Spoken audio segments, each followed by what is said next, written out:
to see her just walk right up to Trump and put her hand out and say, "Hi, I'm Kamala Harris," it really set the tone. And that guy, he just didn't know what hit him.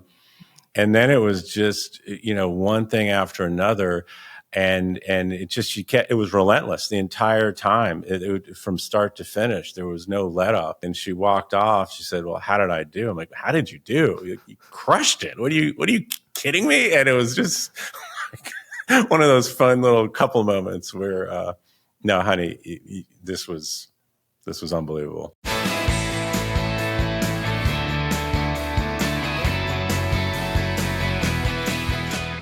Hello and welcome to the Bulwark Podcast, a bonus edition. I am here with the second gentleman of the United States of America. It's Doug Emhoff. How you doing? Hey, Tim. It's good to see you again, man. It's good to see you again. What are we calling the second gentleman? Sir? Is it a sir story like Trump, or can I just call you Doug, or is it SCOTUS? What do we go by?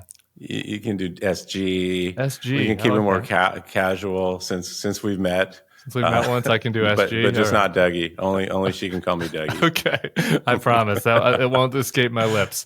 I want to start here. I had a little shtick that I was working on for the last couple of weeks, which was that which I think is maybe true. The best shtick is true.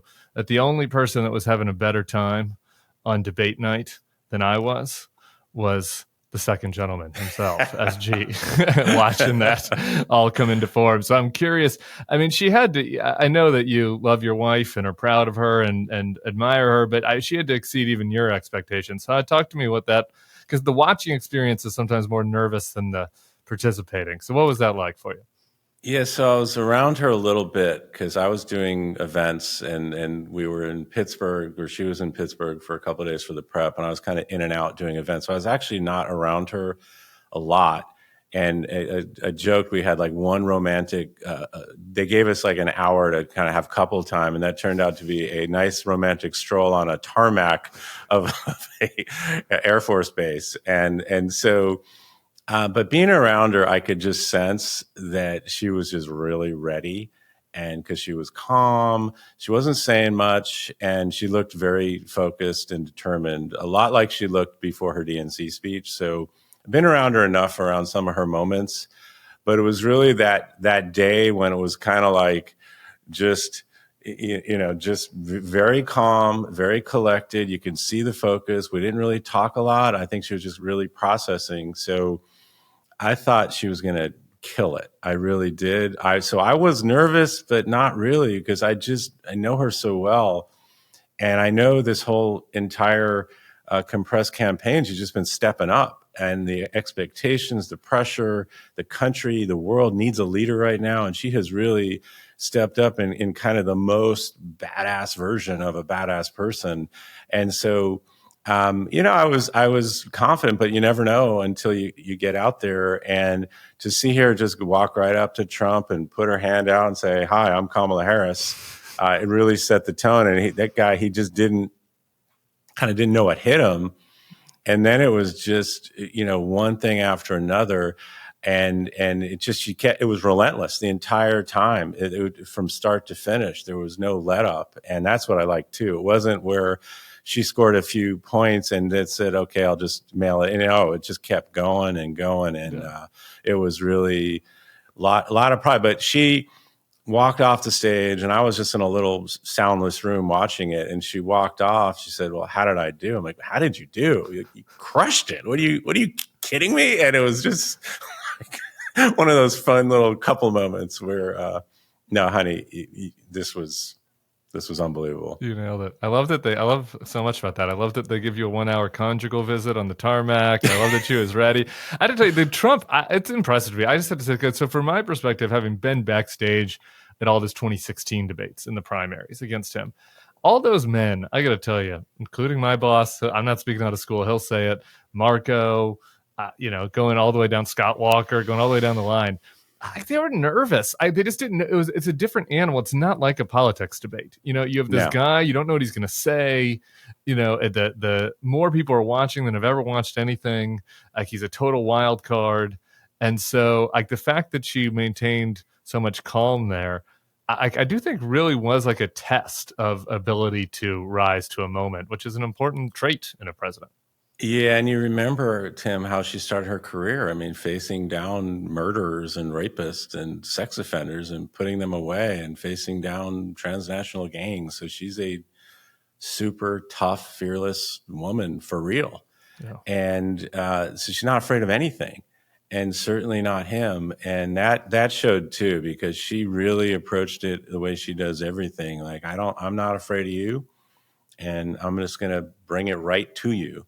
And let's see if you can deal with me rather than whether she can deal with him. And that's the way she approaches everything. And I think every other, the folks you mentioned in 2016, you always felt like there were some really good debaters on that 16 stage, and he took them all down because they kind of didn't know how to deal with him. Right. She knew how to deal with him. I love that. There's one moment from the debate ever since it happened I've been dying to ask you about. So I want to play it, and we'll get you on the other side. Let's just listen. A place of storied significance for us as Americans, a place where we honor the importance of American diplomacy, where we invite and receive respected world leaders. And this former president, as president, invited them to Camp David because he does not again appreciate the role and responsibility of the President of the United States. What do you think that she was going to call him there? I'm just going to rely on the memes at this point. So there was the Sam Jackson one from Pulp Fiction.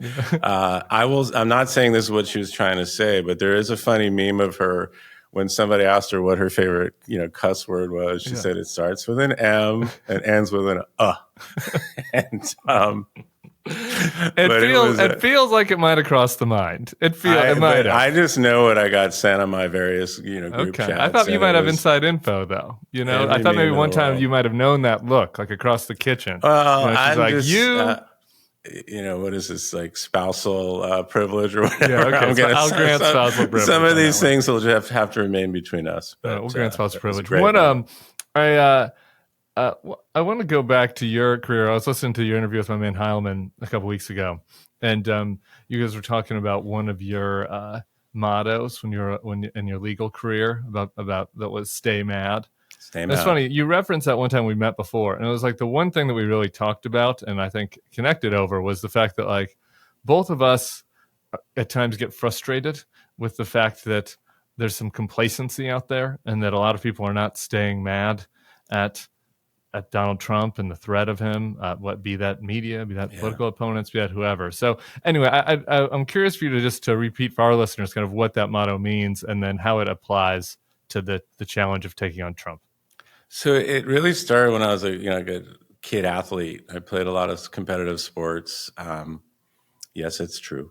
I see you're like, really? No, I did. I know. I believe it. I've seen the picture on the tank top, the Doug tank top. You look athletic. Yeah, young Doug, man. But it's just that, channeling that, just get mad at the, the opponent on the field, on the court. And then as a, trial lawyer, a competitive person in the legal field where I'm representing clients, where you got to make their problem your problem. You got to get as upset as they are about the issue that they're facing. You got to channel that, and you got to turn that into action. And so don't turn that anger into just being mad. Turn that anger into purposeful action to complete the task at hand. And so in my speeches now, and I'll go through the parade of horribles over the effect of the Dobbs decision, Project 2025, all the things that are on a daily basis coming out of Trump's mouth. Don't believe the sane washing of J.D. Vance. Just actually listen to what they're saying and the kind of country that this would become, which no one would want to live in. The impact on our economy of a half-ass authoritarianism type government, it's going to be devastating for our world. So you just start talking about this, and you can see the rage in people in the audience. I say, you're mad, aren't you? Well, stay mad. Turn that anger into action. You can do something about this. We've got 30 some odd days for an election. So let's turn this into energy, purpose, do what Kamala and I are doing. We're traveling each and every day around the country to get the word out that there really is such a stark binary choice. And you all know, as the former Republicans, you and Charlie and others just talk about how truly terrible this will be, and it's not going to be normal. And as much as they try to normalize it, it's not. And Yeah, I it's think that's not what going to be like it was in 16, because he had some normies around him. They're all gone. So this is not going to be what anyone's seen before. And they're literally telling you what they're going to do. It's all out there.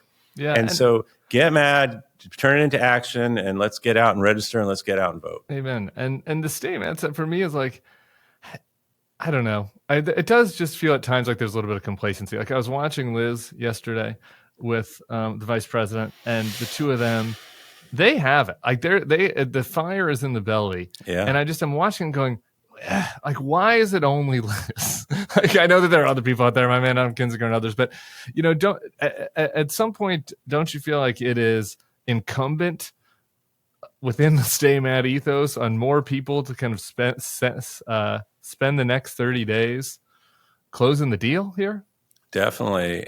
But there's others. Look at General McChrystal. What he wrote in the New York Times was just an amazing op-ed. And he said he may not agree with Kamala Harris on a lot of substantive issues. He's just learning more. But on the fundamentals about who's an American, who stands up for the rule of law, who stands up for the Constitution, who is going to be a leader on the world stage, who respects our allies, going to stand shoulder to shoulder with them and not kowtow to Putin and others. It's such a clear, stark contrast. So we're getting them engaged, and the tent is getting bigger and bigger. We're getting more and more Republican endorsements. But I will say to your the Republicans out there, it's not enough to just say publicly you're not voting for Donald Trump. You need to say you're supporting Harris, because otherwise, what is it worth? Go the full distance. You're either for the Constitution, rule of law, having the country that we all love and care about, or not. And you got to support Harris on that. She's the only one who is going to be there. And look, we want a strong Republican Party. We want to have competing ideas and policies, but not about the big things, about our democracy, our rule of law, and our way of life. We need to be all aligned on that, and let's argue about policy. And that's what Liz Cheney and others are saying. Amen. Totally agree. Within this rubric, there's one other thing that I feel like I had to ask you about. And because sometimes there has to be some limits to staying mad. And I've been wondering how you're dealing with it. I don't mind taking shit. I actually kind of like it and revel in it. Like, I don't mind if some jerk is whatever attacking me, some former Republican or whatever, or some current Republican about abandoning Trump. I don't mind the harassment. It's fine. I don't like it when my kid gets brought into it, and I do sometimes react poorly. And that has happened over the past few months. And that happens to you all the time. I mean, your kids are getting targeted. I see Ella getting targeted. I just kind of wonder how you process that, how you deal with it. Well, first of all, sorry that what you're going through. Oh, come on. It's nothing compared to what it's we got to call it all out. I mean, look, you're a journalist. We believe in a free press. We need strong journalists out there calling it out. And for you guys to be able to do your job, you can't do it being threatened and being targeted. And that's part of their game too. It's all a distraction. So the attacks on me personally, the kids, Kamala, look, it's not fun, especially when it hits the kids. But right now we have a mission, and that mission is to win this election. And there is nothing that is going to take us away from this mission. Nothing's going to distract us. Nothing's going to make us lose focus. And whatever they try to throw at us, it's not going to work. So we are, kind of as a family, all aligned. We're close knit. You saw that at the convention. And, we'll talk about it and we'll talk to each other about it. But look, we know we've got to just barrel forward for these next 30 plus days, really to save our country. And we're in this position. And so we know there's a lot of responsibility and accountability. And we're just going to, again, head down and run through those walls to make sure that we win.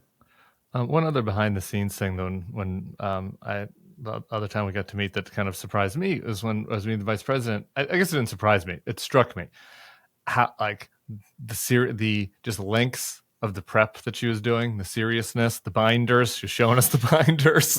Like, this woman was taking this stuff seriously, and particularly in the foreign policy, and just kind of how passionate she'd become about it. Not that she wasn't before, but kind of her experience meeting other world leaders, getting briefed, the importance of America's role in the world. You've kind of seen all that behind the scenes. I'm just wondering if you have any perspective on just what you've seen in her as far as growing into and preparing for the world leadership stage, which is different than being just in California.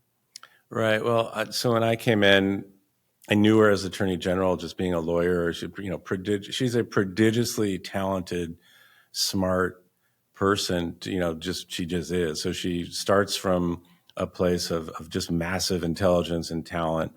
And, again, as a skilled, trained trial lawyer and as a public servant, going through Attorney General, going as U.S. Senator, and now Vice President, the preparation, attention to detail, the diligence, to making sure that she knows what's happening and she knows how to deal with it.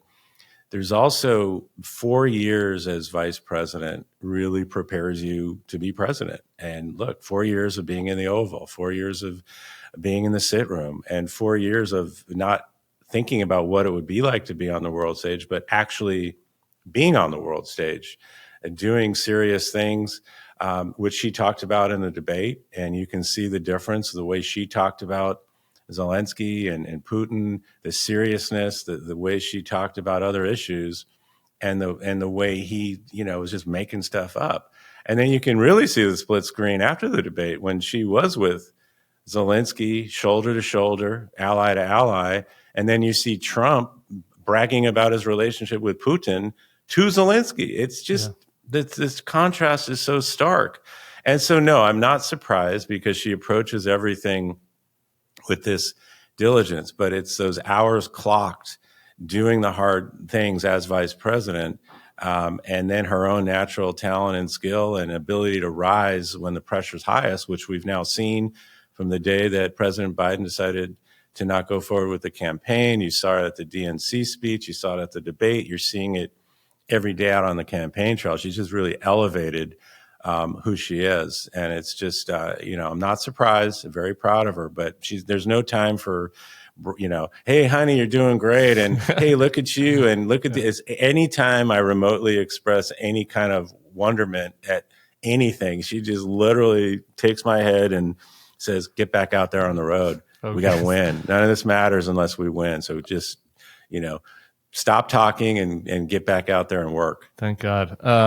I want to talk about the anti-Semitism work that you've been doing, but also in the context of, I hear from, people that don't like Trump, they're anti-Trump Republican types in particular, that are Jewish, that are worried. I have friends with kids on campus that feel that their kids have been discriminated against. Obviously, there's discrimination against, Muslim kids and gay kids and trans kids, et cetera. But in this specific area, there is a worry that the Democrats, for whatever reason, aren't taking this seriously enough.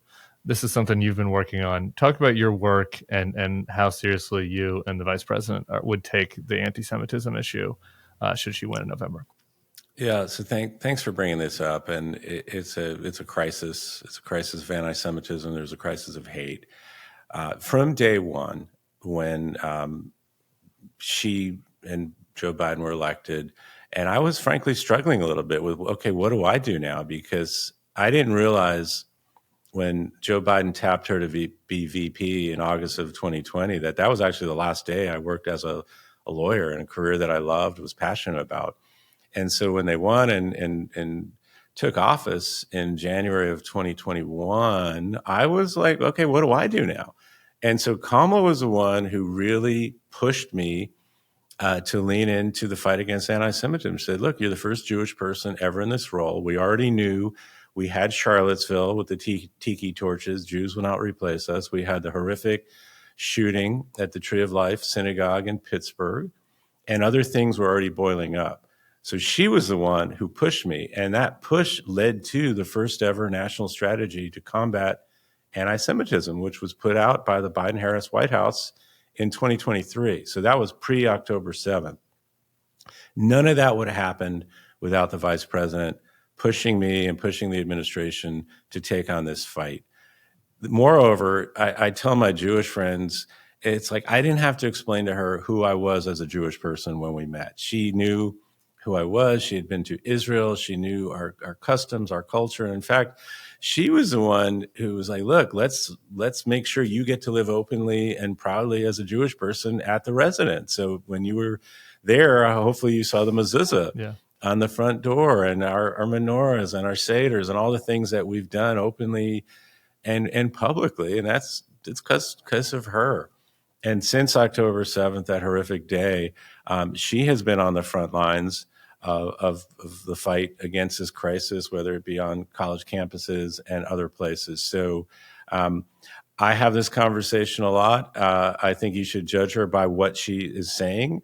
She has addressed this issue very directly. She did it at her DNC speech and other places. And so, I spent a lot of time talking about all the work that I've done, the administration has done, that will continue in a Harris administration.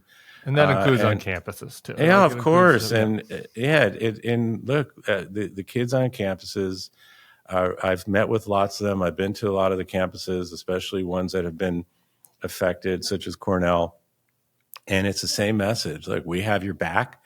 You're a student. You need to be able to go to class freely, and protests are fine. They're covered by the First Amendment. We welcome them. But when those protests cross the line into threats of violence, actual anti-Semitism, and other things that are preventing kids who just want to learn, and these are kids, Jewish kids, who have nothing to do with the policies of the Netanyahu government or whatever actions they're taking. So that's what we're going to continue to work on, and that will obviously continue in a Harris administration. I'm not going anywhere in this fight against anti-Semitism. So as First Gentleman, I will very much continue my work in that area as well with her support. I'd love to hear that. We're out of time, but we got time for rapid fire. Are you ready for the rapid fire? I hope so, man. All right, let's do it. Doug Emhoff, are you a Marxist? Do you know anybody that's a member of the Communist Party?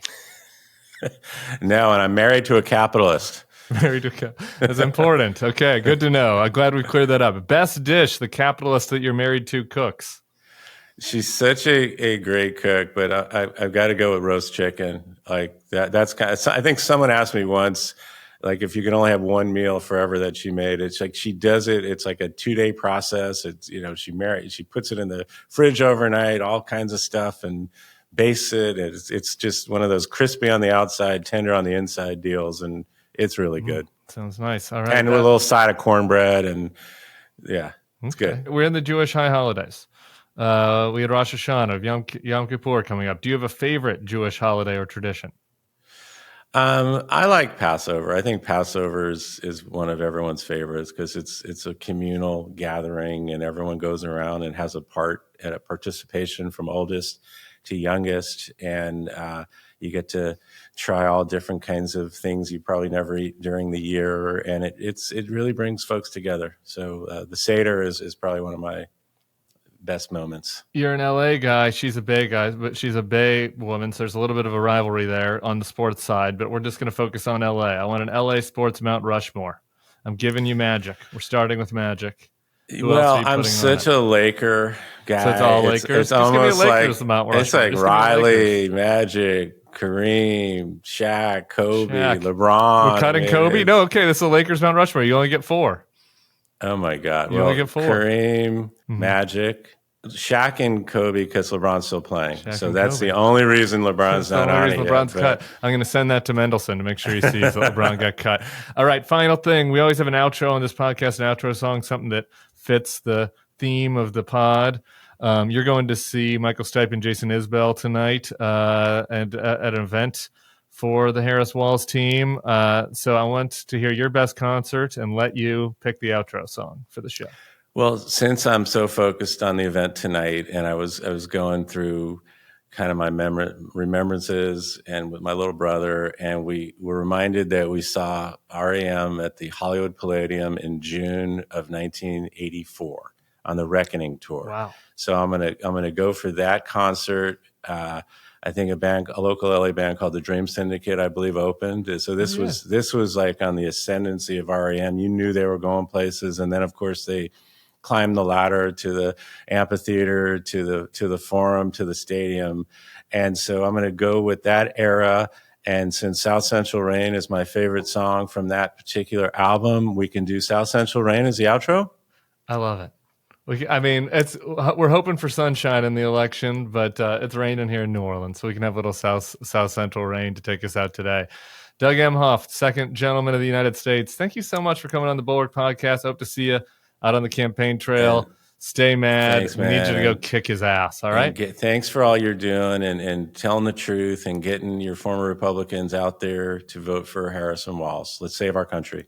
Appreciate it, sir. All right, guys, we'll be back on Monday. Hope you enjoyed the bonus podcast. We'll see y'all then. Peace.